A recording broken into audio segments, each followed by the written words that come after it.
Hello friends, welcome to icon G K Adda and this is P के शर्मा। दोस्तों, जैसा कि आप लोगों को पता, हम लोग रेलवे एनटीपीसी का जनरल स्टडीज यानी सामान्य अध्ययन का प्रीवियस ईयर का पेपर देख रहे हैं। और दोस्तों, आपका ये जो पेपर है ये 22 फरवरी 2021 को हुआ था और ये शिफ्ट सेकेंड का है दोस्तों। और दोस्तों, ये सेट नंबर 78 है दोस्तों। इसके पहले 77 सेट का वीडियो जो आपको दिया जा चुका है, जा कर के उसे देख लीजिए और अपने जीके के स्कोर को बढ़ा लीजिए ताकि आप सिलेक्शन पा सकें। और दोस्तों, एक चीज़ याद रखिएगा, अगर इस बार एनटीपीसी आपको निकालना है तो आपको जीएस में ज़्यादा से ज़्यादा स्कोर करना पड़ेगा और उसके लिए सबसे सही गाइडलाइन आपका करेगा प्रीवियस ईयर का पेपर। क्योंकि दोस्तों, जब प्रीवियस ईयर का पेपर आप देखते हैं तो आपको पता चलता है कि किस तरह के क्वेश्चन पूछते हैं और किस सब्जेक्ट से किस ज़्यादा क्वेश्चन आते हैं और कैसे क्वेश्चन आते हैं। तो दोस्तों, इसलिए प्रीवियस ईयर का पेपर देखना मत भूलिएगा अगर आपको सिलेक्शन लेना है।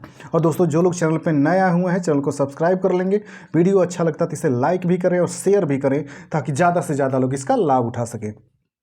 ठीक है दोस्तों, हम आते हैं अपने पहले क्वेश्चन पे। हमारा पहला क्वेश्चन है दोस्तों, लौ 3 भागों में बनी होती है। सबसे आंतरिक भाग, मध्य भाग और सबसे बाहरी भाग। लौ का सबसे आंतरिक भाग काला क्यों होता है ये आपको बताना है। तो दोस्तों, ये बिना जले हुए कार्बन कणों की मौजूदगी के कारण जो लौ का जो आंतरिक भाग होता है वो काला होता है। दोस्तों, इस क्वेश्चन को अच्छे से समझ लिए।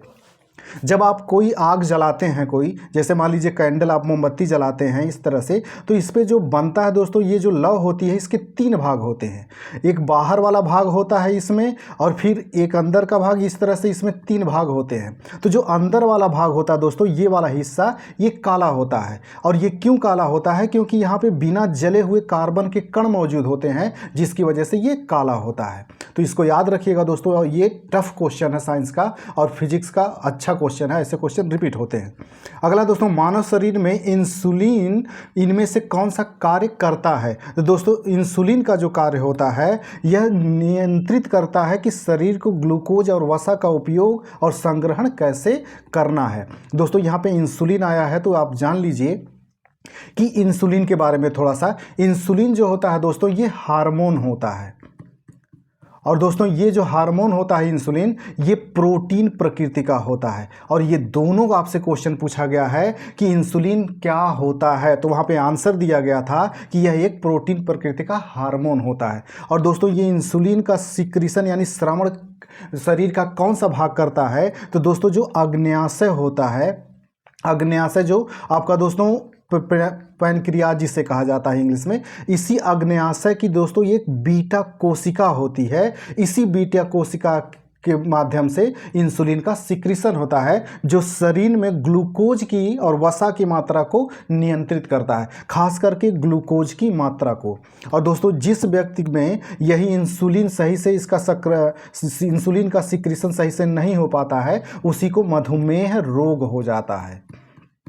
तो इतना फैक्ट दोस्तों इसके बारे में याद रखिएगा और ये कई बार पूछा गया है।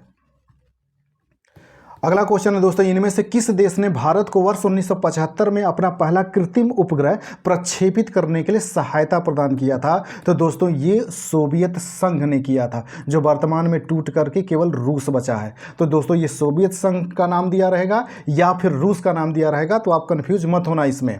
पहले सोवियत संघ था, ये 15 देशों का एक समूह था और अब दोस्तों ये टूट करके केवल रूस भर बचा हुआ है।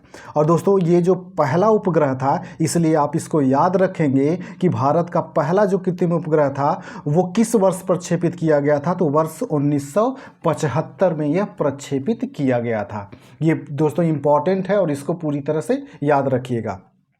और दोस्तों, एक चीज़ और याद रखिएगा कि भारत का पहला संचार उपग्रह, जो प्रथम संचार उपग्रह था, उसका नाम क्या है? आपसे ये भी पूछता है। तो भारत का पहला संचार उपग्रह था, उसका नाम था एप्पल। एप्पल उसका नाम था। और दोस्तों, ये भी पूछता है कि ये किस वर्ष प्रक्षेपित किया गया था? तो दोस्तों, ये 1981 में, 1981 में ये प्रक्षेपित किया गया था, 1981 में।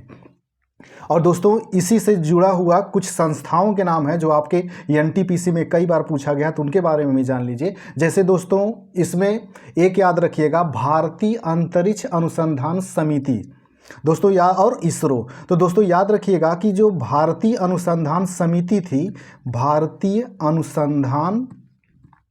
अनुसंधान समिति, दोस्तों याद रखिएगा ये समिति थी। दोस्तों इसकी स्थापना किस वर्ष की गई थी? तो 1962 में इसकी स्थापना की गई थी और बाद में 1969 में 1969 में इसी का नाम बदल करके दोस्तों इसरो कर दिया गया।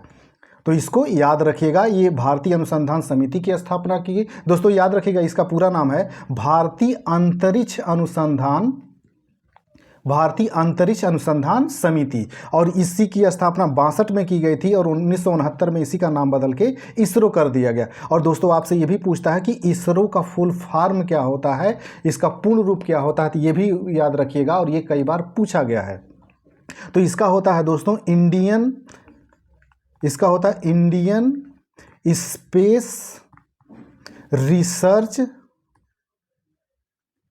ऑर्गेनाइजेशन, ये याद रखिएगा और ये कई बार पूछा गया है। और दोस्तों ये भी पूछता है कि इसरो का मुख्यालय कहाँ पर है, तो आप इसको भी याद रखिएगा, इसका मुख्यालय है दोस्तों ये बंगलुरु में है। इतने फैक्ट आप इसके बारे में याद रखिएगा और ये चीज़ें मैं कई बार दूसरे सेट में भी बता चुका हूँ, तो ये आता रहता है, इसलिए इस पर डिस्कस करना जरूरी था। अगला दोस्तों नाभिकीय संलयन, दो या दो से अधिक हल्के नाभिकों के संयोजन की प्रक्रिया है। नाभिकीय संलयन के लिए लगभग कितने तापमान की आवश्यकता होती है?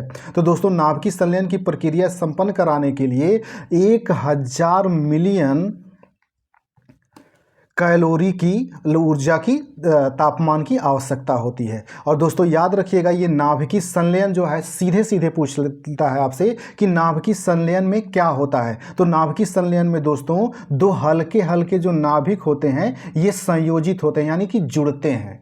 और दोस्तों ये दो क्वेश्चन और बनता है कि परमाणु बम और हाइड्रोजन बम, परमाणु बम और हाइड्रोजन बम ये दोनों किस सिद्धांत पर काम करते हैं? तो दोस्तों इसमें जो परमाणु बम होता है वो जो होता है ये नाभिकीय विखंडन पे काम करता है, नाभिकीय विखंडन पे। और दोस्तों हाइड्रोजन बम होता है ये आपके नाभिकीय संलयन पर काम करता है, नाभिकीय संलयन की प्रक्रिया पर। तो दोस्तों कंफ्यूज मत होना, अगर परमाणु बम पूछेगा तो वो नाभिकीय विखंडन जो कि जापान के हिरोशिमा पे फेंका गया था वो परमाणु बम था जो नाभिकीय विखंडन की प्रक्रिया पर बनाया गया। और दोस्तों जो हाइड्रोजन बम होता है वो नाभिकीय संलयन की प्रक्रिया पर बनाया गया। तो ये दोनों याद रखिएगा और कई बार ये पूछा गया है। अगला दोस्तों इनमें से किस देश ने दुनिया के पहले तैरते हुए नाभिकीय शक्ति केंद्र का अनावरण किया है? तो दोस्तों ये उस समय जो था रूस था।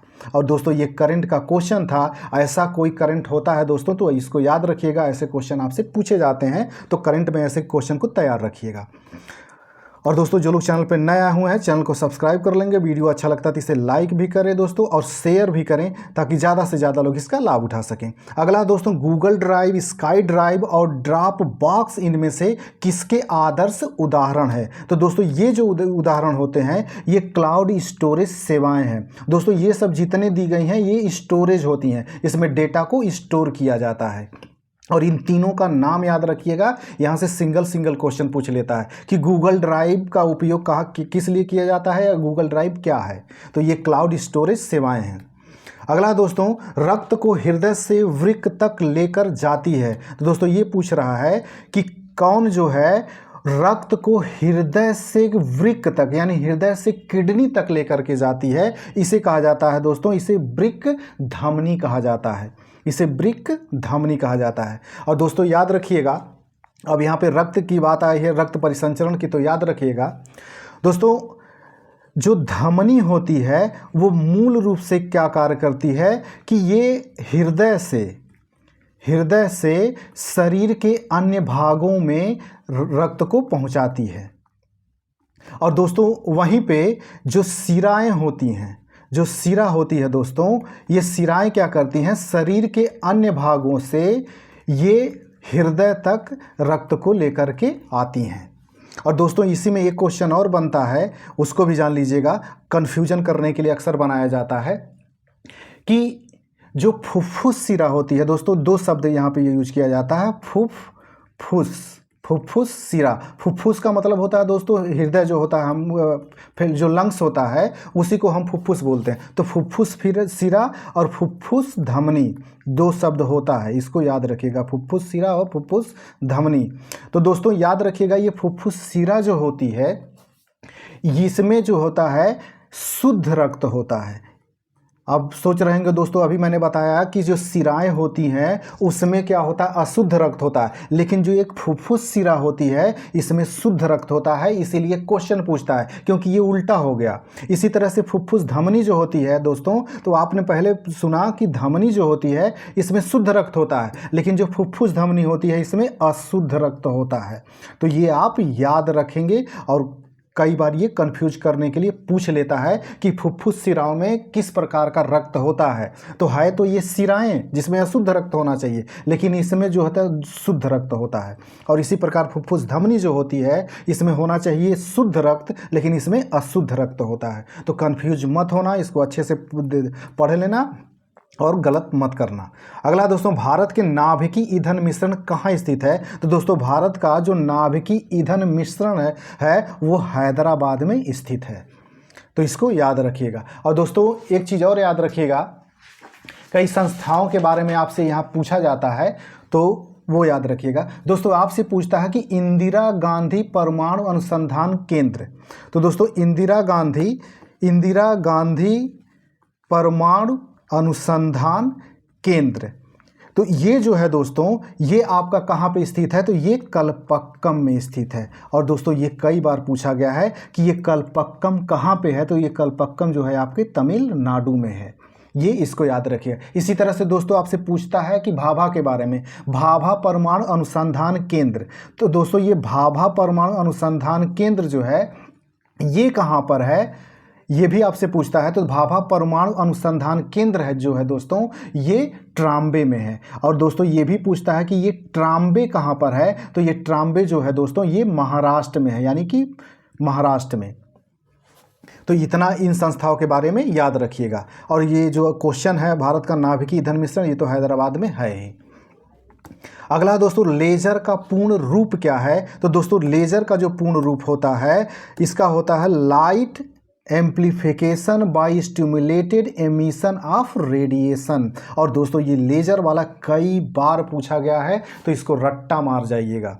और दोस्तों ये भी पूछता है आपसे कि इस लेजर का पहली बार लेजर का निर्माण किसने किया था? तो दोस्तों याद रखिएगा उनका नाम था थियोडोर मैमन।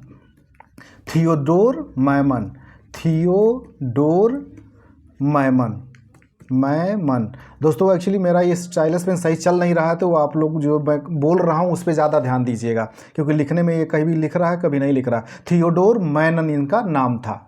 और दोस्तों इन्होंने कब बनाया था पहला लेजर? तो 1960 में इन्होंने बनाया था। और दोस्तों ये भी याद रखिए कि इस लेजर का अनुप्रयोग क्या है। अनुप्रयोग का मतलब ये होता है दोस्तों इसका चिकित्सा में कहाँ कहाँ उपयोग किया जाता है। तो दोस्तों जैसे गुर्दे की जो पथरी होती है उसे तोड़ने के लिए उपयोग किया जाता है। कैंसर के भी इलाज में इसका प्रयोग किया जाता है। इसी तरह से दोस्तों ट्यूमर जो होता है, ट्यूमर के भी इलाज में इसका प्रयोग किया जाता है। तो ये सिंगल आपसे क्वेश्चन पूछ लेता है कि लेजर का प्रयोग किया जाता है या लेजर के द्वारा किसका इलाज किया जाता है, तो वहाँ दे देगा गुर्दे की पथरी या कैंसर का या फिर ट्यूमर का। तो उसको आप रट्टा मार के रखिएगा।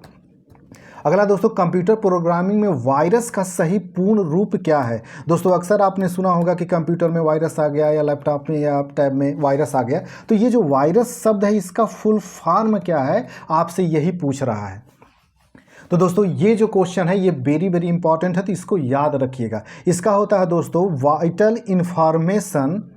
Vital information resources under seize. तो दोस्तों इसको याद रखिएगा, ये वायरस ये वेरी इंपॉर्टेंट है, ये कभी भी पूछा जा सकता है। लोग अक्सर बोलते रहते हैं कंप्यूटर में वायरस आ गया, लेकिन वायरस का फुल फॉर्म बहुत कम लोग जानते हैं। तो vital information resources under seize होता है। ये वेरी वेरी इंपॉर्टेंट है। और दोस्तों जो लोग चैनल पर नया हो चैनल को सब्सक्राइब कर लेंगे, वीडियो अच्छा लगता है तो इसे लाइक भी करें और शेयर भी करें ताकि ज़्यादा से ज़्यादा लोग इसका लाभ उठा सकें। अगला दोस्तों, ब्रह्मांड के अध्ययन को किस रूप में जाना जाता है? तो दोस्तों जिसके अंतर्गत ब्रह्मांड का पूरा अध्ययन किया जाता है उसे कॉस्मोलॉजी कहते हैं। और दोस्तों ये भी एग्जाम आपके रेलवे में कई बार रिपीट हुआ है, तो इसको भी तैयार रखिएगा। और दोस्तों इसी के साथ जो बाकी शब्द दिए गए हैं उनके बारे में भी जान लीजिए, ये कई बार पूछा गया है। जैसे दोस्तों एटिमोलॉजी जो होता है, ये एटिमोलॉजी के अंतर्गत दोस्तों हम क्या करते हैं, इतिहास के जो शब्द होते हैं, इतिहास जो हिस्ट्री होती है, इतिहास के जो शब्द होते हैं, इन इतिहास के शब्दों का अध्ययन किया जाता है। इतिहास के शब्द जो होते हैं इनका अध्ययन किया जाता है। इसी तरह से दोस्तों जो एनाटॉमी होता है, एनाटॉमी के अंतर्गत दोस्तों शरीर रचना जो होती है, हमारी जो शरीर की रचना है इसका अध्ययन किया जाता है। और दोस्तों ये वेरी वेरी इंपॉर्टेंट है, एनाटॉमी कई बार ये पूछा गया है। इसी तरह से दोस्तों एंथ्रोपोलॉजी होता है। एंथ्रोपोलॉजी दोस्तों जो होता है इसे ही हम मानव शास्त्र कहते हैं। तो कई बार पूछा गया है कि एंथ्रोपोलॉजी क्या है, तो ये मानव शास्त्र है, इसी को मानव शास्त्र कहा जाता है। और दोस्तों इसके अलावा भी कुछ शब्द हैं जिनके बारे में आपको याद रखना चाहिए। जैसे एक शब्द होता है दोस्तों हिस्टोलॉजी। हिस्टोलॉजी, ये दोस्तों हिस्टोलॉजी के अंतर्गत क्या किया जाता है, जो हमारे शरीर के अंतर्गत ऊतक होते हैं, टिश्यू जो होते हैं, इन ऊतकों का अध्ययन किया जाता है। ऊतकों का जो अध्ययन होता है दोस्तों वो हम हिस्टोलॉजी के अंतर्गत करते हैं। इसी तरह से दोस्तों ये पूछता है डेंड्रोलॉजी। Dendrology, dendrology. तो दोस्तों इस डेंड्रोलॉजी के अंतर्गत क्या करते हैं हम, जो वृक्ष होते हैं, पेड़ पौधे होते हैं, इनका अध्ययन किया जाता है, वृक्षों का अध्ययन किया जाता है। तो इतना इसके बारे में याद रखिएगा और इससे रिलेटेड क्वेश्चन अक्सर एग्जाम में पूछे जाते हैं।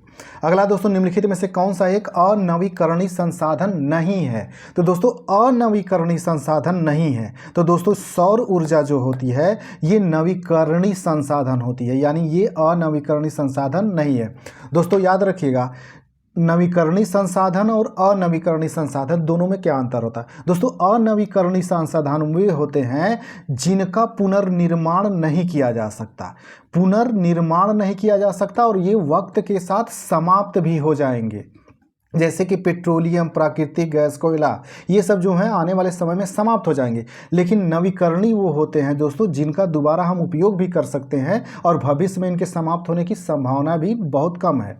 तो दोस्तों सौर ऊर्जा हो गया, आपका पवन ऊर्जा हो गया, ज्वारीय ऊर्जा हो गया, ये सब जितने होते हैं दोस्तों ये सब नवीकरणीय संसाधन होते हैं।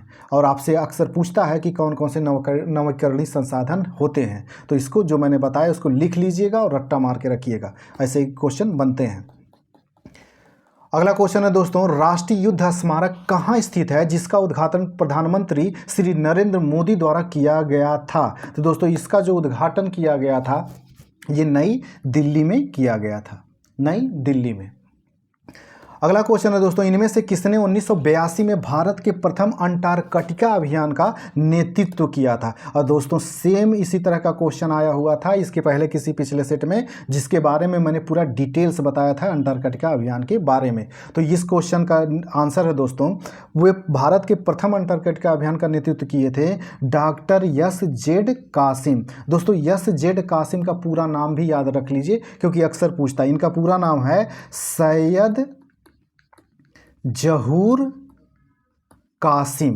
तो यस जेड का मतलब है सैयद जहूर कासिम। और दोस्तों वहाँ पे भी मैंने बताया था, तो जिनको डिटेल्स में इसको जानना होगा वो सेट जा करके देख लेंगे, उसमें पूरा डिटेल्स मैंने बताया था। तो याद रखिए दोस्तों कि अंटार्कटिका में जो भारत का अभियान था वो 82 में गया हुआ था सैयद जहूर कासिम के नेतृत्व में। और दोस्तों ये भी पूछा जाता है कि अंटार्कटिका में भारत के कितने अनुसंधान केंद्र हैं? तो दोस्तों इसके 3 अनुसंधान केंद्र हैं, जिसमें से जो पहला था दोस्तों उसका नाम था दक्षिणी गंगोत्री नाम था। तो दोस्तों ये वर्तमान में बंद हो चुका है, ये केवल दोस्तों ये स्टोरेज के रूप में इसका प्रयोग किया जाता है। दूसरा था दोस्तों इसका नाम था मैत्री, और दोस्तों यही मैत्री जो था यही पहला अस्थाई रिसर्च संस्थान माना जाता है वहाँ पे अंटार्कटिका में। यहीं पे पहली बार अस्थायी रूप से रिसर्च होना शुरू हुआ था। दक्षिणी गंगोत्री में भी रिसर्च होता था, लेकिन कभी कभी होता था, कुछ चीज़ों पे होता था। इसके बाद दोस्तों वर्तमान में जो चल रहा है वो है भारती, ये तीसरा है। यहाँ पे भी अनुसंधान केंद्र कुछ कुछ हो रहे हैं, लेकिन पूर्ण रूप से जो अनुसंधान केंद्र अभी हो रहा है वो मैत्री में ही हो रहा है। और दोस्तों इसके बारे में कई बार क्वेश्चन पूछा गया है, तो इसको भी याद रखिएगा। और दोस्तों याद रखिएगा कि ये अंटार्कटिका के अलावा जो आर्कटिक महासागर है, आर्कटिक, वहाँ पे भी भारत का एक अनुसंधान केंद्र है जिसका नाम है हिमाद्री।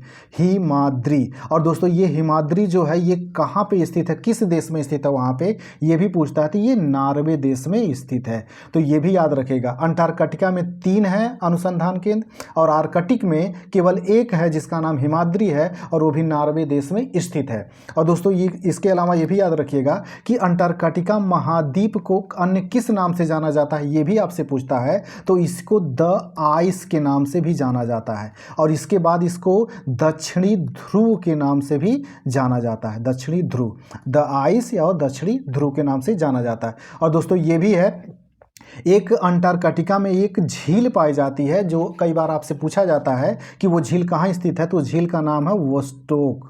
वोस्टोक झील जो है दोस्तों ये कहाँ स्थित है, तो ये अंटार्कटिका महाद्वीप पर स्थित है, और ये कई बार पूछा गया। तो जितने भी फैक्ट मैंने बताए दोस्तों इसको याद कर लीजिएगा, और ये पूछता भी है। अगला दोस्तों, निम्नलिखित में से किस शहर में वर्ष 2019 में राष्ट्रीय युवा दिवस पर स्वामी विवेकानंद की 33 फीट ऊंची कांस्य प्रतिमा का उद्घाटन किया गया? तो दोस्तों ये रांची झारखंड में किया गया था। झारखंड की राजधानी रांची है दोस्तों, यहाँ पे ये किया गया था। और दोस्तों याद रखिएगा, राष्ट्रीय युवा दिवस कब मनाया जाता है आपसे ये भी पूछता है, तो इसको भी रट्टा मार लीजिएगा। और कई बार पूछा गया है कब मनाया जाता है, तो 12 जनवरी को। 12 जनवरी को राष्ट्रीय युवा दिवस मनाया जाता है, इसको याद रखिएगा। और दोस्तों ये क्वेश्चन और भी बनता है कि विवेकानंद रॉक जो है वो कहाँ पे स्थित है। विवेकानंद रॉक, विवेकानंद रॉक यानी कि चट्टान या पत्थर, ये जो है ये कहाँ पे स्थापित है, तो दोस्तों ये जो है आपका रामेश्वरम में है। रामेश्वरम। और ये भी कई बार पूछा गया है, तो इसको भी रट्टा मार के रखिएगा।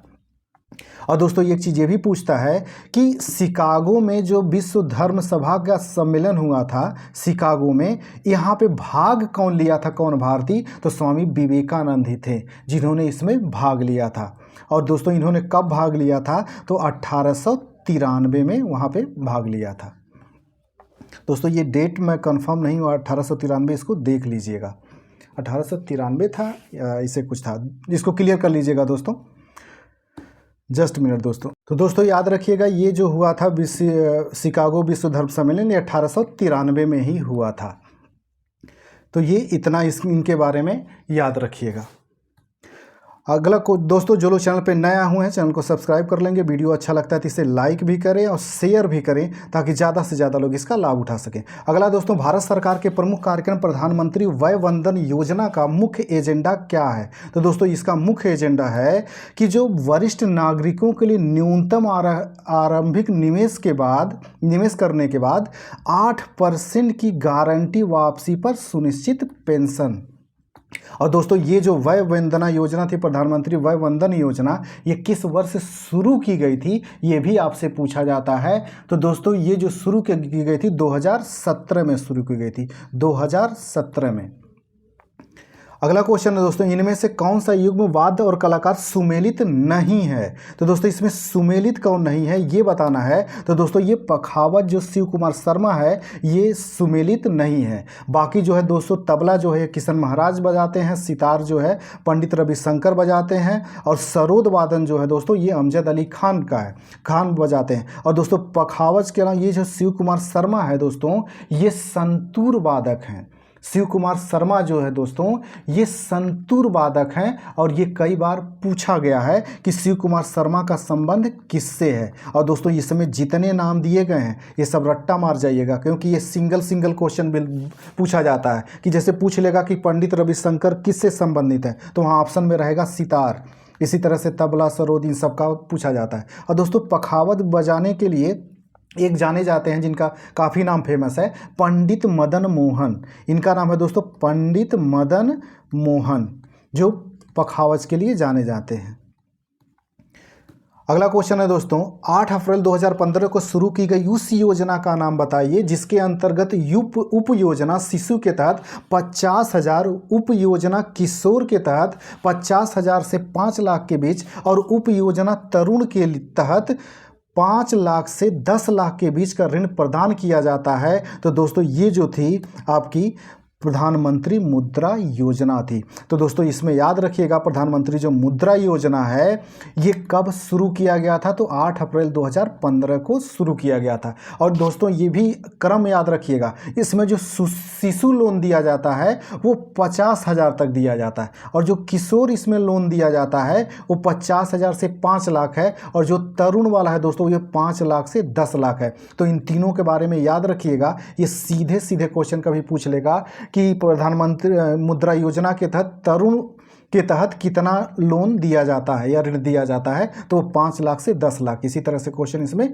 बन जाएंगे। और इसकी शुरुआत कब की गई थी, तो 8 अप्रैल 2015 को की गई थी। ये काफ़ी पॉपुलर योजना है दोस्तों, तो इसको रट्टा मार जाइएगा, सब जितना फैक्ट इसमें दिया गया है। अगला दोस्तों, इनमें से कौन 2 बार भारत के कार्यवाहक प्रधानमंत्री बने, तो दोस्तों इसमें गुलजारी लाल नंदा जी जो थे वो 2 बार भारत के कार्यवाहक प्रधानमंत्री बने थे। तो दोस्तों ये भी आपसे पूछ लेता है कि ये जो कार्यवाहक प्रधानमंत्री बने थे तो ये कब बने थे, तो दोस्तों ये पहली बार जब बने थे तो 1964 में बने थे, और कितने दिन के लिए बने थे, तो मात्र 13 दिन के लिए। और दूसरी बार जब बने थे तब कब बने थे, तो 1966 में बने थे, और उस बार भी 13 दिन के लिए ही बने थे। तो ये 13 दिन का कोइंसिडेंट इनके साथ बहुत रहा है, तो इसलिए ये क्वेश्चन इंपॉर्टेंट हो जाता है फिर कभी पूछने के लिए कि कौन 13 दिन के लिए मात्र कार्यवाहक प्रधानमंत्री बना था, तो वो गुलजारी लाल नंदा जी थे, और 2 बार बने थे, और दोनों बार वो जो थे वो 13 दिन के लिए ही बने थे। और दोस्तों इसमें जो एक नाम दिया गया है चौधरी चरण सिंह जी का, इनके बारे में भी जान लीजिए। चौधरी चरण सिंह जी के बारे में इसलिए जानना जरूरी है दोस्तों कि जो राष्ट्रीय किसान दिवस मनाया जाता है इन्हीं के जन्मदिन के अवसर की वजह से मनाया जाता है, इन्हीं के जन्मदिन पे। तो किस दिन मनाया जाता है दोस्तों, तो आपका है 23 दिसंबर को दोस्तों राष्ट्रीय किसान दिवस मनाया जाता है। और ये भी पूछता है कि राष्ट्रीय किसान दिवस किसके जन्म दिवस के उपलक्ष्य में मनाया जाता है, तो ये चौधरी चरण सिंह जी के जन्मदिन के अवसर पर मनाया जाता है। अगला क्वेश्चन है दोस्तों, पोस्टल इंडेक्स नंबर पिन भारतीय डाक विभाग द्वारा प्रयोग किया जाने वाला एक 6 अंकी कोड है।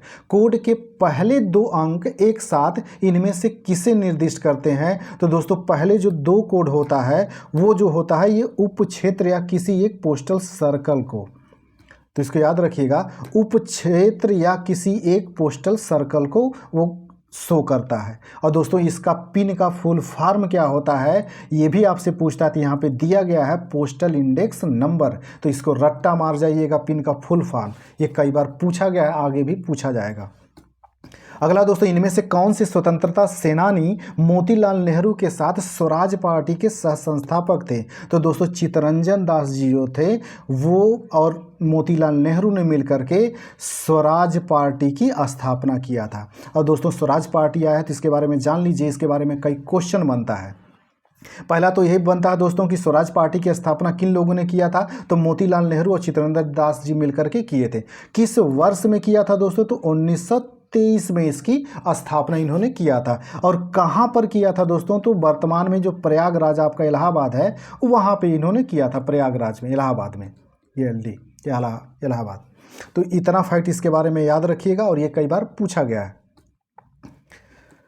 अगला क्वेश्चन है दोस्तों, इसमें निम्नलिखित में से कौन सा विकल्प भूमंडलीय हवाओं के सही प्रकारों को दर्शाता है, तो दोस्तों जो भूमंडलीय पवन होती हैं, हवाएं होती हैं, इनका सही प्रकार है व्यापारिक पवनें, पश्चिमी पवनें और ध्रुवी पवनें, ये होती हैं। दोस्तों याद रखिएगा, जो पवनों के बारे में होता है दोस्तों, ये जो भूमंडलीय पवन होती है इसको प्रचलित पवन भी कहा जाता है। प्रचलित पवन दोस्तों इसको इसलिए कहा जाता है कि ये पूरे साल चलती रहती हैं, बस इनकी दिशा परिवर्तित होती रहती है, लेकिन ये पूरे साल चलती रहती हैं। और ये कितनी प्रकार की होती हैं दोस्तों? ये 3 प्रकार की व्यापारिक पवनें होती हैं, पश्चिमी पवनें होती हैं और ध्रुवी पूर्वी पवनें होती हैं। तो इतना आप याद रखिएगा। अगला दोस्तों, अक्टूबर 2020 तक प्राप्त जानकारी के अनुसार कितने IIM भारतीय प्रबंधन संस्थान मौजूद हैं? तो दोस्तों उस समय तक जो था, उस समय तक 20 थे।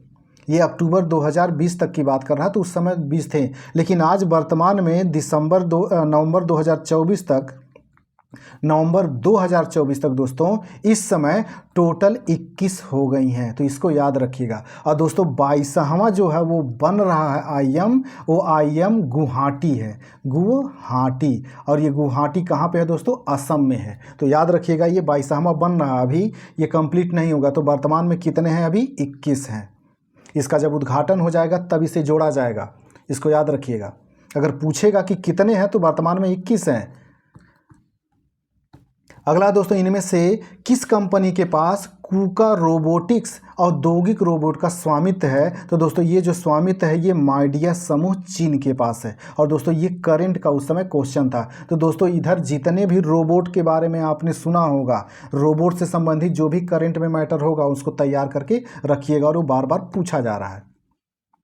अगला क्वेश्चन है दोस्तों, इसमें भारत में वैदिक काल की अवधि कितनी मानी जाती है? तो दोस्तों भारत में जो वैदिक काल रहा है उसकी अवधि 1500 से 600 ईसा पूर्व मानी जाती है। दोस्तों ये वैदिक काल आया है तो इसके बारे में समझ लीजिए थोड़ा सा।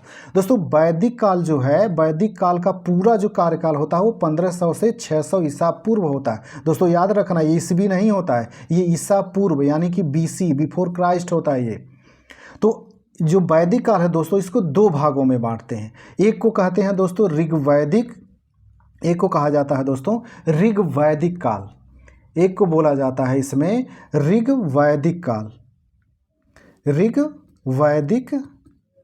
ऋग्वैदिक काल माना जाता है, जो कि दोस्तों 1500 से लेकर के 1000 BC तक है, 1000 BC तक है। इसी तरह से दूसरा जो है दोस्तों इसको उत्तर वैदिक काल माना जाता है। ये होता है दोस्तों ऋग्वैदिक काल, दूसरा होता है उत्तर वैदिक काल। और उत्तर वैदिक काल जो है दोस्तों ये 1000 BC से 600 BC तक होता है। और दोस्तों ये याद रखिएगा कि ये जो ऋग्वैदिक काल है जिसका समय जो है 1500 से 1000 BC है या ईसा पूर्व है, ये जो है पूरी तरह से इसी समय ऋग्वेद की रचना की गई थी।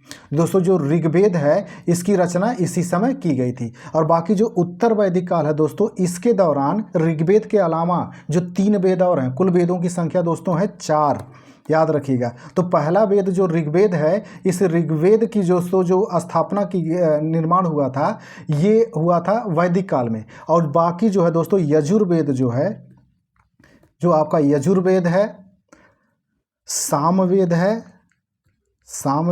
और अथर्ववेद, ये तीनों की स्थापना जो है दोस्तों अथर्ववेद, इन तीनों की स्थापना, तीनों की रचना जो की गई थी वो उत्तर वैदिक काल में की गई थी। इसके बाद इसी में ब्राह्मण ग्रंथ की भी रचना हुई थी, उपनिषदों की भी रचना हुई थी, ये सब उत्तर वैदिक काल में हुआ था। तो इतना आप याद रखिएगा।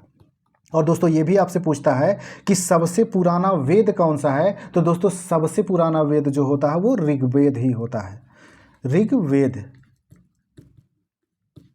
इसको याद रखिएगा दोस्तों। अगला दोस्तों, एक प्रसिद्ध कथक या नर्तक या नर्तकी हैं। तो दोस्तों ये कथक नर्तक या नर्तकी हैं तो बिरजू महाराज जो हैं दोस्तों ये कथक करते हैं। और इनके बारे में कई बार पूछा गया, तो इसको रट्टा मार के रखिएगा कि बिरजू महाराज किससे संबंधित है? ये कथक से संबंधित हैं। और दोस्तों जो लोग चैनल पर नए हुए हैं चैनल को सब्सक्राइब कर लेंगे। वीडियो अच्छा लगता है दोस्तों तो इसे लाइक भी करें और शेयर भी करें ताकि ज़्यादा से ज़्यादा लोग इसका लाभ उठा सकें। अगला दोस्तों, भारत में बच्चों के लिए निःशुल्क और अनिवार्य शिक्षा का अधिकार अधिनियम किस वर्ष लागू किया गया था? तो दोस्तों ये 2010 में लागू किया गया था। दोस्तों ये RTE के बारे में बात कर रहा है, राइट टू एजुकेशन। तो ये जो निःशुल्क और अनिवार्य शिक्षा का अधिकार अधिनियम था ये 2010 में लागू किया गया था। दोस्तों एक चीज़ और याद रखिएगा कि ये जब RTE लागू किया गया था 2010 में, तो इसके बाद संविधान में एक संशोधन किया गया था जो था 86वां संविधान संशोधन अधिनियम, और ये 2002 में हुआ था। और इसी 2002 के तहत ही दोस्तों आपके संविधान में एक अनुच्छेद जोड़ा गया था, अनुच्छेद 21A, जिसके तहत दोस्तों ये राइट टू एजुकेशन यानी शिक्षा प्राप्त करने के अधिकार को आपका मौलिक अधिकार बना दिया गया। और इसी तरह से आपके मौलिक जो कर्तव्य है दोस्तों, एक मौलिक 11वां मौलिक कर्तव्य जोड़ दिया गया, जो अब शिक्षा देना राज्य का सेवा माना गया, कि ये शिक्षा का अवसर राज्य जो है उपलब्ध कराएंगे, ये कर्तव्य माना गया। अगला है दोस्तों, इसमें निम्न में से किस राष्ट्र ने मरुस्थलीकरण की रोकथाम के लिए संयुक्त राष्ट्र सम्मेलन UNCCD की पार्टियों के 14वें सम्मेलन कॉप की मेजबानी की थी? तो दोस्तों इसकी मेजबानी जो किया था ये भारत, इसकी मेजबानी जो है दोस्तों, इसकी मेजबानी भारत ने ही किया था। और दोस्तों ये क्वेश्चन करेंट का है, तो इसको याद रखिएगा, और ये कई बार पूछा गया है।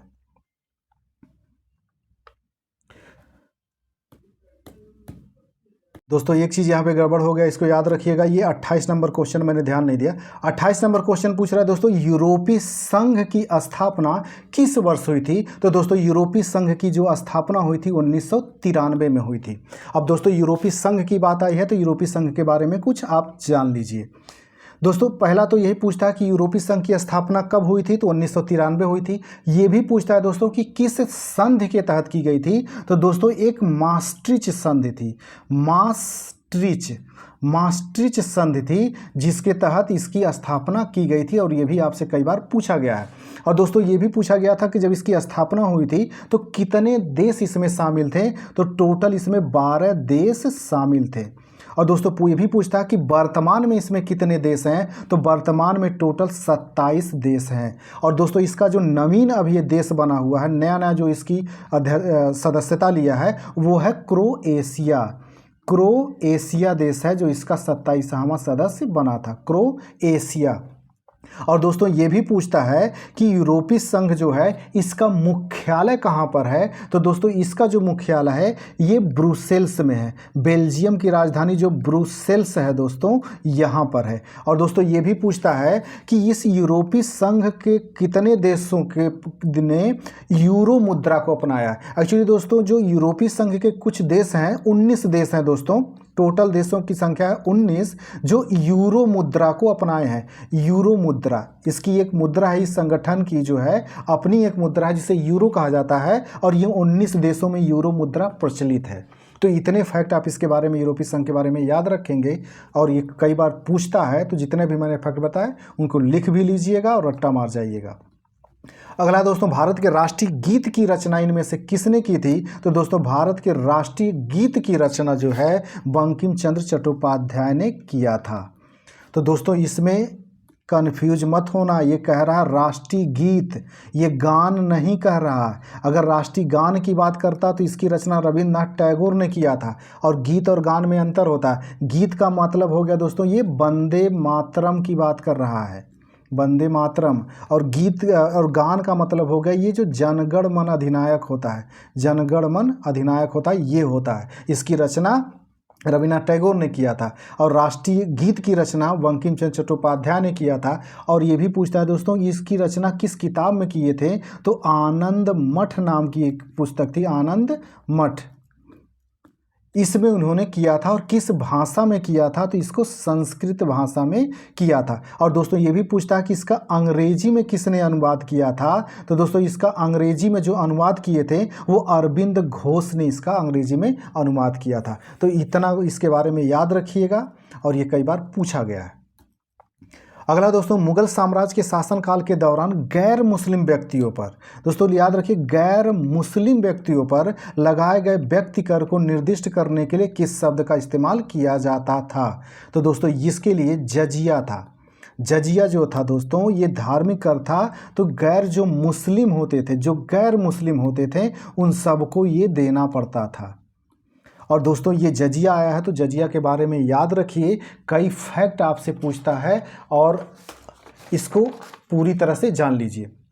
तो याद रखिए दोस्तों, ये भी पूछता है कि पहली बार भारत में जजिया किसने लगाया था? तो प्रथम पहली बार जो जजिया लगाया था वो मोहम्मद बिन कासिम ने लगाया था। किसने? मोहम्मद बिन कासिम, मोहम्मद बिन कासिम नाम था इसका, जिसने भारत में पहली बार जजिया लगाया था।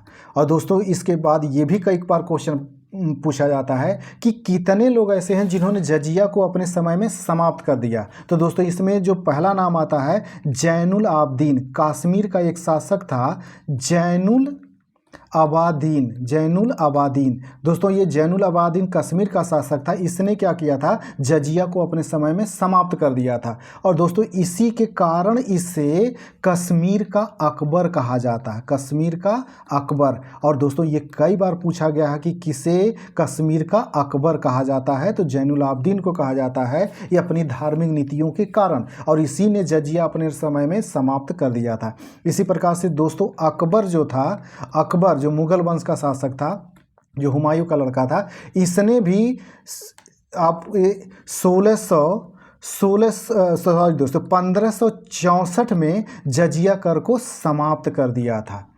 और दोस्तों इसी जजिया कर को इसने समाप्त कर दिया था। और फिर बाद में चल करके 1669 में औरंगजेब पुनः इसे लागू करता है। तो दोस्तों ये जितने फैक्ट मैंने बताए उसको याद रखिएगा कि अकबर ने समाप्त किया था इसको 1564 में, पुनः जजिया को किसने लागू कर दिया, औरंगजेब ने 1669 में।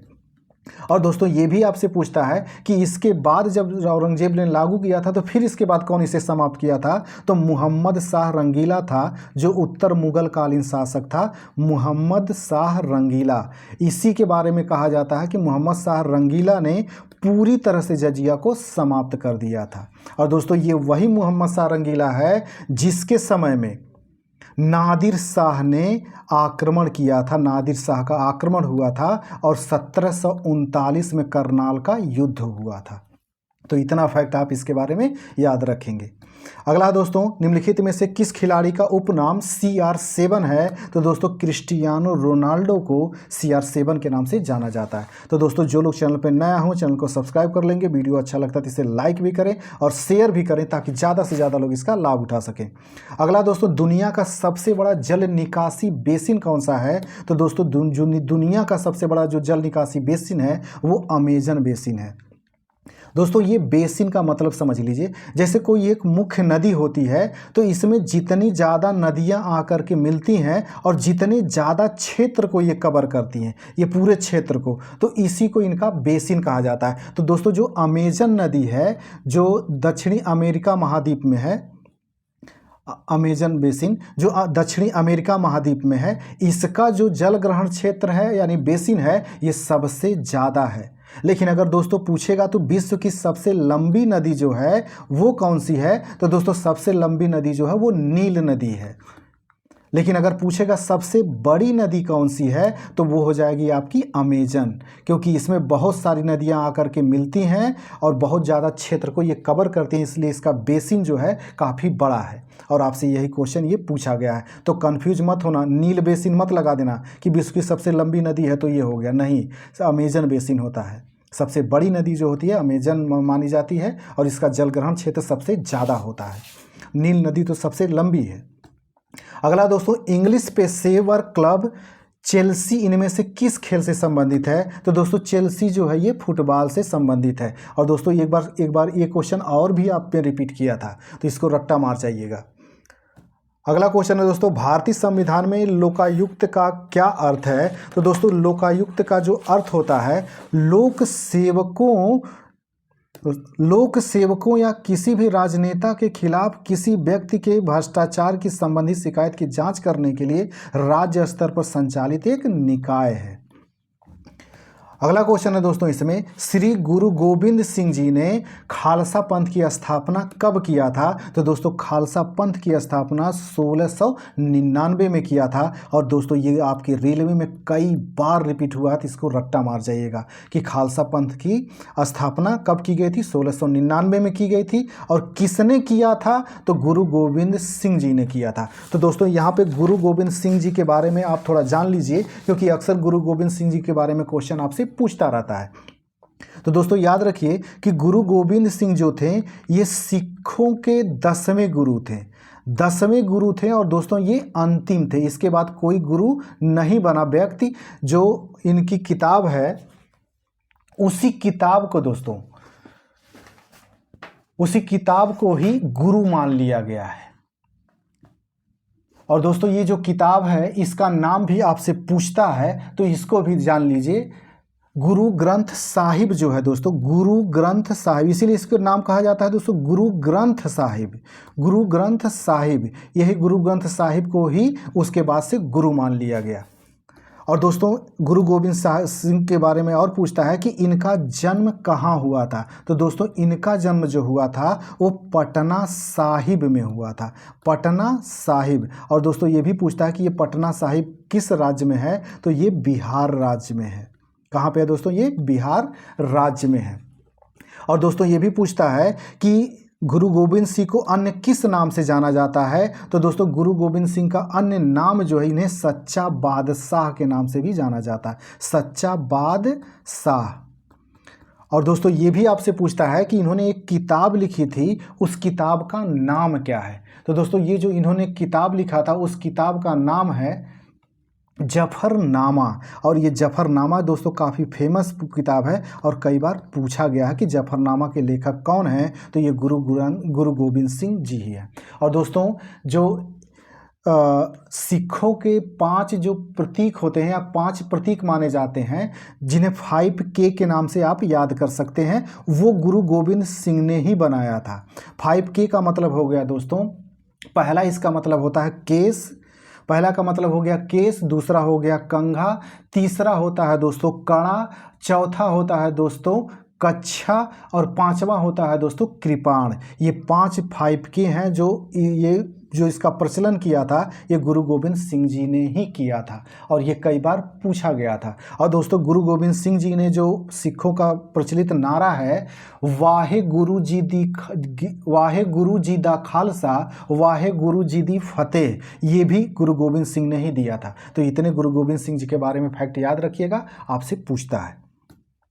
अगला दोस्तों, मानव स्वास्थ्य की सुरक्षा और पारे के उपयोग को चलन से बाहर करने के लिए तैयार की गई एक अंतर्राष्ट्रीय संधि पर 2013 के दौरान में किसने हस्ताक्षर किए थे। तो दोस्तों ये मिनीमाटा कहाँ किया गया था। तो मिनीमाटा जापान। किस दौरान में हस्ताक्षर किए गए थे दोस्तों। तो मिनीमाटा जापान। और दोस्तों इसी क्वेश्चन को कई चीज़ों से घुमा करके पूछता है कि मिनीमाटा रोग होता है दोस्तों, एक मिनीमाटा रोग होता है तो ये किस धातु की वजह से होता है। तो ये पारे की वजह से होता है। और ये कई बार पूछा गया कि मिनीमाटा रोग किससे होता है। तो पारे से होता है। और दोस्तों पारे के बारे में याद कर लीजिए कि इसका प्रतीक चिन्ह जो होता है वो Hg होता है। और दोस्तों पारे की एक खासियत होती है कि ये कमरे के ताप पर द्रव अवस्था में रहता है। और ये भी कई बार पूछा गया है कि कौन सा धातु है जो कमरे के ताप पर द्रव अवस्था में रहता है। तो वो है पारा। और पारे की वजह से ही मिनीमाटा रोग होता है और इसका प्रतीक चिन्ह जो होता है वो दोस्तों ये Hg होता है। इतना इसके बारे में याद रखिएगा।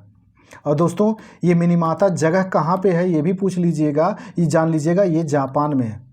अगला दोस्तों, भारतीय संविधान में शामिल राज्यसभा सदस्यों के अप्रत्यक्ष चुनाव से संबंधित प्रावधान किस देश के संविधान से लिए गए हैं। तो दोस्तों राज्यसभा में जो सदस्यों का अप्रत्यक्ष चुनाव होता है वो किस देश से लिए गए हैं, ये आपसे पूछ रहा है। तो ये जो प्रावधान हमारे वहाँ लिया गया है दोस्तों, ये दक्षिण अफ्रीका से लिया गया है, दक्षिण अफ्रीका से।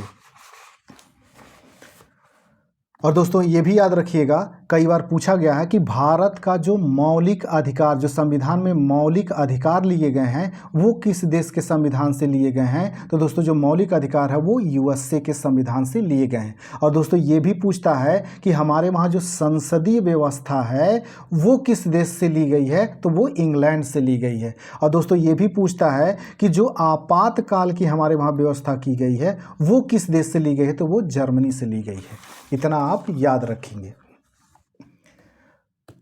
और दोस्तों जो लोग चैनल पर नया हो चैनल को सब्सक्राइब कर लेंगे, वीडियो अच्छा लगता है तो इसे लाइक भी करें और शेयर भी करें ताकि ज़्यादा से ज़्यादा लोग इसका लाभ उठा सकें। अगला दोस्तों, इनमें से कौन सा छायापथ आकाशगंगा के निकटतम है। तो दोस्तों छायापथ आकाशगंगा के निकटतम है एंड्रोमेडा छायापथ। दोस्तों यही एंड्रोमेडा छायापथ यानी कि आकाशगंगा। आकाशगंगा का मतलब होता है दोस्तों एक तारों का समूह, एक ग्रुप ऑफ स्टार जो होते हैं इन्हीं को कहा जाता है आकाशगंगा। दोस्तों जो हमारा सौरमंडल है भारत, ये जो हमारा सौरमंडल है, जो पृथ्वी है, ये जिस आकाशगंगा की ये भाग है उसका नाम होता है दोस्तों ये मंदाकिनी।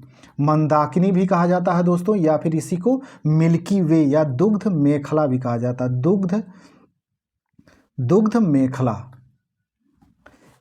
दोस्तों इतने इसके बाद ये याद रखिएगा। और दोस्तों ये था आपका लास्ट क्वेश्चन। तो दोस्तों जो लोग चैनल पर नया हो चैनल को सब्सक्राइब कर लेंगे, वीडियो अच्छा लगता है तो इसे लाइक भी करें और शेयर भी करें ताकि ज़्यादा से ज़्यादा लोग इसका लाभ उठा सकें। ठीक है दोस्तों, मिलते हैं अगले वीडियोज में, तब तक के लिए नमस्कार, जय हिंद।